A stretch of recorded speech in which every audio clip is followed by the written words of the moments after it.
She went through several tests and was told she was a solid match, almost as if they were siblings. Both right there at the hospital, Intermountain Medical Center. The surgery was a success. Chrissy's neighborhood welcoming her home with signs, "We love Chrissy and you're my hero." The medical team checking in with us tonight. Hi, David. Dr. Donald Morris, Medical Transplant Director. Chrissy is a true hero. We've been very fortunate to have people like Chrissy step forward. Telling us both are recovering well. And look at this, those two hikers back on the trail tonight. Hi, David. Chrissy and Schiller hiking together again just today. We feel great. I feel great. Both are telling us tonight they are grateful for their new bond and their forever friendship. We're going to continue to be lifelong friends. Without her, this wouldn't happen. We've been a part of a modern-day miracle. Yes, it is. Thank you so much. Thank you. Chrissy and Schiller hiking again and reminding us all of the power of kindness and the remarkable bonds all over this country. I'll see you tomorrow night. ABC's David Muir, the most watched newscast in America. More Americans watch world news tonight with David Muir than any other newscast. Tomorrow is a Viper 6 alert day as we track Hurricane Helene. We are expecting widespread impacts across the CSRA, from flooding to damaging winds and even a tornado threat. I will break down all the details straight ahead. Right now on News Channel 6 at 7, we're tracking Helene as the growing storm heads toward Florida, how local areas are preparing. Also ahead, 2 longtime City of Augusta employees were forced to resign yesterday. We'll hear reaction today. And the Henry H. Brigham Community Center held its grand reopening today. We'll have a look at the new features as your News at 7 starts now. Live from Television Park, this is WJBF News Channel 6 at 7. Good evening, everyone. You're watching News Channel 6 at 7. I'm Dee Griffin. Thanks so much for joining us. We'll get to those top stories in a moment. It's time now for a first look at our weather because a big storm is coming our way, and Chief Meteorologist Jennifer Tranchi joins us right now with the latest. Jenna. Yeah, that's right, Dee. So we are already seeing green popping up here on Live Viper 6. This is the beginning of a pretty wet setup all the way through Friday morning. Look at all of that rain over in Atlanta and just outside of Athens. That will be moving into our western county shortly. But right now we do have some pop-up showers and storms ahead of all of that rain. And that would be up in Wilkes and Warren County. You can see outside of Tignal and Washington some heavy downpours, and also outside of Norwood. Nothing strong though, but down in Emmanuel County, we also have some heavy rain. This is from Stillmore down to Oak Park along I-16. Light rain over Twin City and Swainsboro, and you can see it is now soaked outside here on our Terry Lambert Hyundai Skyview cam in downtown. Now, as I mentioned, we do have a lot of rain to the west of us in Atlanta. That's all the way up into Tennessee and North Carolina as well. Notice it's already causing several flash flood warnings and even a tornado warning there just outside of Albany. So it is already getting interesting here in Georgia, and down in Florida we have a lot of rain as well, and that is from the outer rain bands of Hurricane Helene, which we're starting to pick up on radar here on the north side of it. The rain that's happening in Georgia right now is from the stalled frontal boundary. So we have 2 different systems here. What's going to happen is Helene is going to essentially merge with this low pressure system, and that'll absorb it, and that's why Helene is tracking further and further towards the west. Right now winds are at 85-mile-per-hour winds, sustained. Temperatures are in the low 80s here in town. 82 in Gibson, 80 in Aiken, 83 in Edgefield. Winds are coming in from the southeast up to around 10 to 12 miles per hour, and the winds gusting all the way up to around 20 miles per hour. For tomorrow morning, we'll have some rain and storms around. It's pretty much going to be a washout of a day. Viper 6 alert day throughout the day on Thursday, continuing into Friday morning. Take a moment to download the Live Viper 6 weather app. It's very important that you have a way to receive warnings, especially because the bulk of the activity will be moving in overnight into early Friday morning. And also follow the team on Facebook for frequent weather updates. Back to you, Dee. All right, thanks so much. We'll be seeing you in a few minutes. Coverage you can count on continues as local power companies are preparing for an impact from Hurricane Helene. Isabella Moody is live in Blythe tonight with a look at how Jefferson Energy Cooperative is preparing. Isabella. Yes, the brunt of the storm will be felt overnight Thursday into Friday, and representatives from Jefferson Energy want you to be prepared for when the storm hits. The storm could bring up to 5 to 6 inches of rain in western counties with isolated flooding with 2 to 4 inches in other parts of the CSRA. With high winds, this can cause trees and power lines to fall, which could lead to power outages. Jefferson Energy Cooperative is preparing for possible outages, and while they work on restoring any lost power, there are some things that you'll want to have in case the lights go out. Type of normal storm safety kit. Make sure you have water, that you have batteries, that your phones are fully charged, that you are checking in on your elderly friends and family members and things of that nature, that you have your pets inside. We also encourage them to stay away from down power lines and trees. A lot of times people do not realize that if a power line is on the ground, it can still be active. They encourage all of those to stay inside and stay off the roads if possible. Live in Blythe, Isabella Moody, WJBF News Channel 6. Tonight, state agencies are creating a plan to deploy resources to help people around the state, and they say the storm will move fast across counties. Archie Sheshadri is at GEMA headquarters with the latest. State leaders are inside GEMA headquarters here in Atlanta working together with multiple agencies, including the Georgia Department of Transportation, the Department of Public Safety, the Department of Natural Resources, as well as multiple agencies, including federal agencies like FEMA, to come up with a plan as Helene moves its way across Florida to Georgia. GEMA's director, Chris Stalling, says this is an event that will likely impact all 159 counties across Georgia, so you can expect downed trees, fallen power lines, and they're asking people to best stay off the roads for them to do their jobs and get resources deployed quickly. We're pre-positioning resources all along the state. So we've gotten them in Macon, we've got them in Valdosta, we've got them in North Georgia, we've got them here in Atlanta, we've got some out towards Savannah, some toward Richmond. So it's extremely important that we get those out early. We also have teams that are ready to respond. We've got guardsmen that are being called up with cut teams and transportation teams. Georgia Governor Brian Kemp declaring a state of emergency earlier this week, which would deploy up to 500 National Guards to go out to those areas affected by Helene. This goes on until October the 2nd. Agencies say the best thing you can do is to prepare and protect yourself so that crews can quickly come and do their jobs without being stranded on the roads. The wind's going to have major effects on power lines.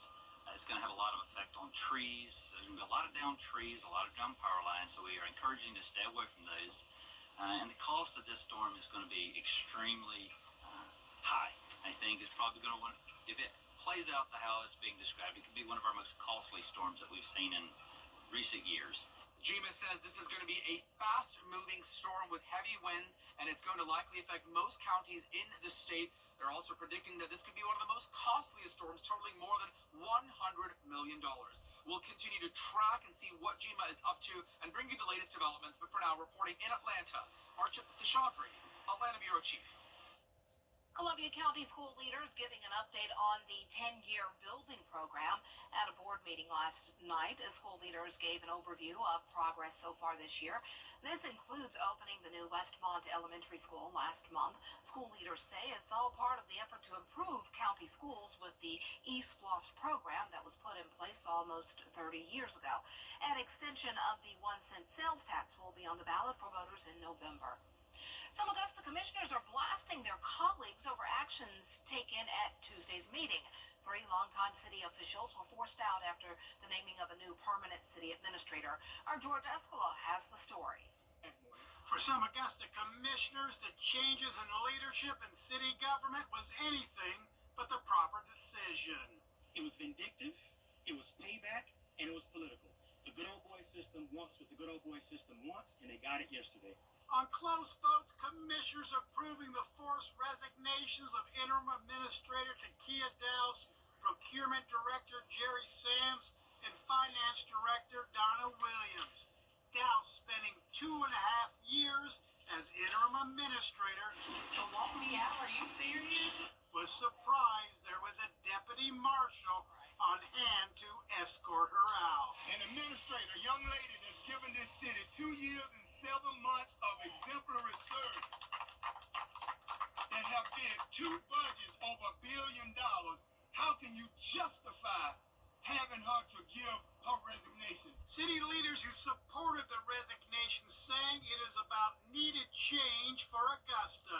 Drive around Augusta, you see the work that needs to be done. You see the condition of our city. Change needs to occur.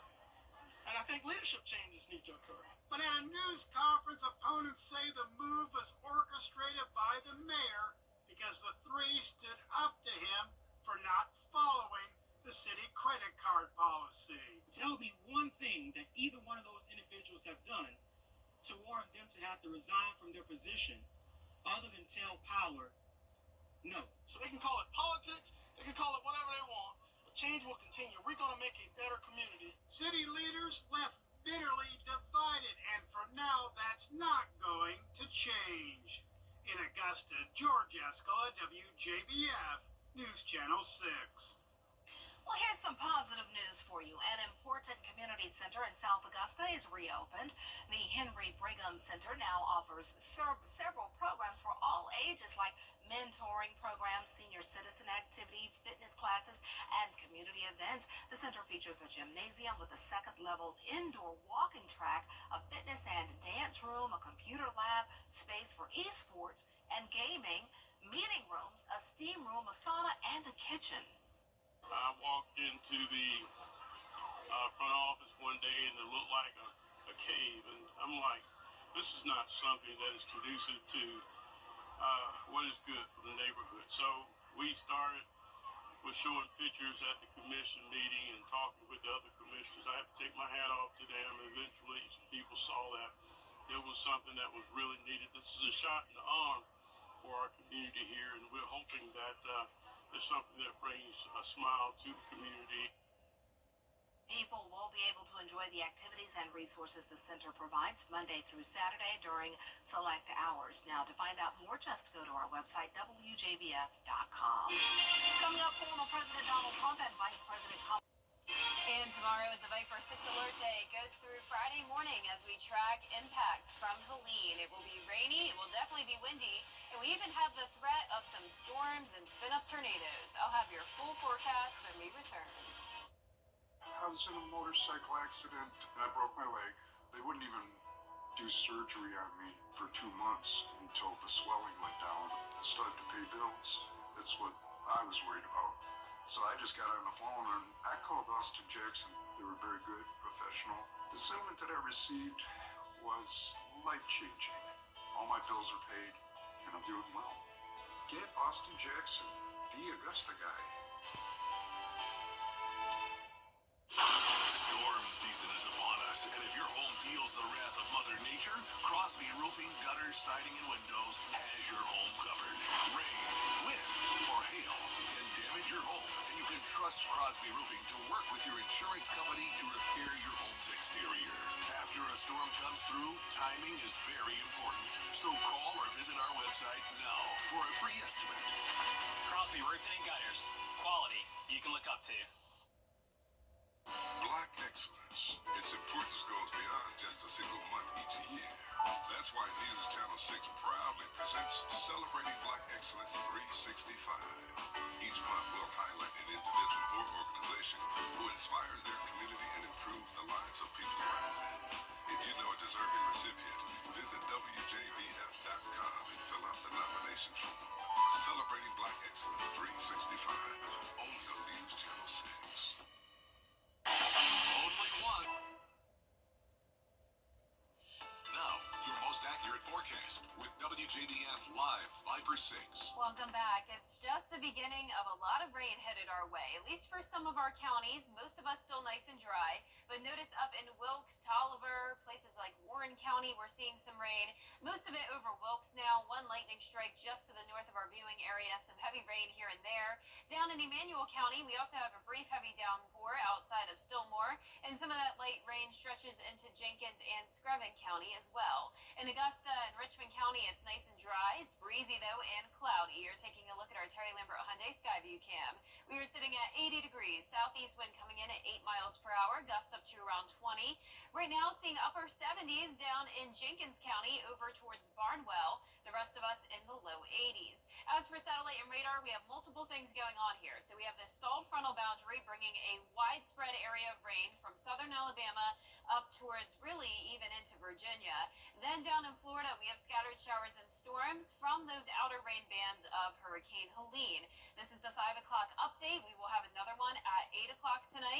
winds are at 85 miles per hour, and the central pressure is down to 978 millibars, and it will strengthen further as it moves into the warm water of the Gulf of Mexico.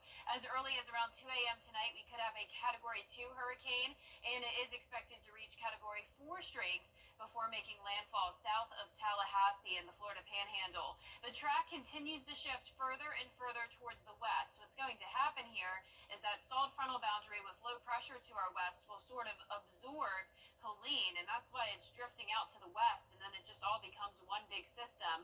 Typically, these systems do go more towards the east, but kind of a rare situation here, and unfortunate for us because it does put us on the east side of the storm. The center is not going through Augusta or anywhere in the CSRA, but that doesn't mean we are out of the woods when it comes to impacts. In fact, the east side is unfortunately the bad side, and that's why we do have tropical storm warnings in effect across pretty much all of Georgia and South Carolina.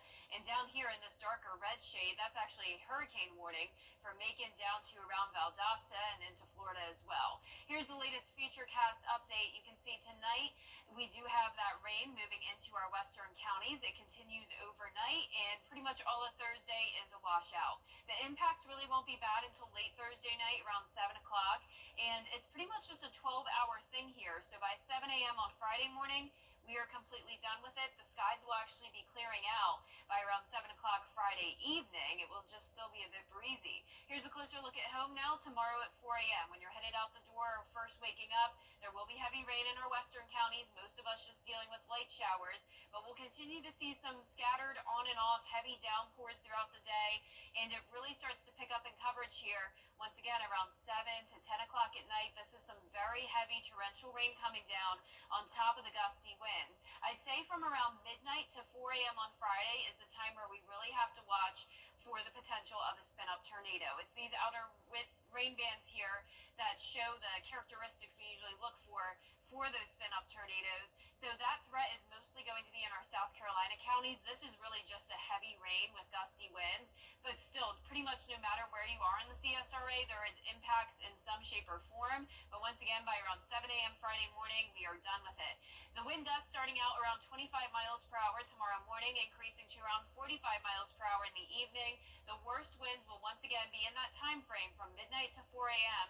Gusts up to around 60 miles per hour in some of our western counties, 45 to 50 for most of us, and then settling down by Friday afternoon. Slight risk of tornadoes from Aiken County down to Emmanuel and even southern Screven County under an enhanced risk. Several areas are under a flood watch as well, so that's one of our biggest concerns. The rain will be pretty impressive, especially from places like Wilkes down to Washington counties. Here's Look Here's 10-day forecast as we go into the weekend. Back to sunshine, a beautiful Saturday. Next weekend, lots of sunshine as well with low rain chances and cooler temperatures. Now back to you, Dee. All right, thanks so much. We have several school schedule changes to tell you about. And Richmond County School will be held as normal tomorrow, but all after-school activities will be suspended by 6 p.m. Keep that in mind. After-school activities will end early in Aiken County tomorrow, and students will have e-learning on Friday. That's Aiken County. Now, for a full list of schedule changes, just go to our website, WJBF.com, and we are updating it minute by minute. We'll be right back. When someone walks into Queens, I approve this message. You and me, we're the best of friends, and we'll stay together till the end. For years, Freddie the Forecaster has been a true friend to our community. We're the best of friends. Enter to win your very own Freddie bobblehead today at WJBF.com. Sponsored by Alpha Insurance. Day forecast, 5 for 6 alert day Thursday and Friday. We are tracking heavy rain, gusty winds, and an isolated tornado threat. 81 tomorrow, 85 Friday, all the way through next Monday. Temperatures definitely back on the cooler side, especially by next Thursday. Check that out, the upper 70s, some lows in the mid-50s, and plenty of sunshine.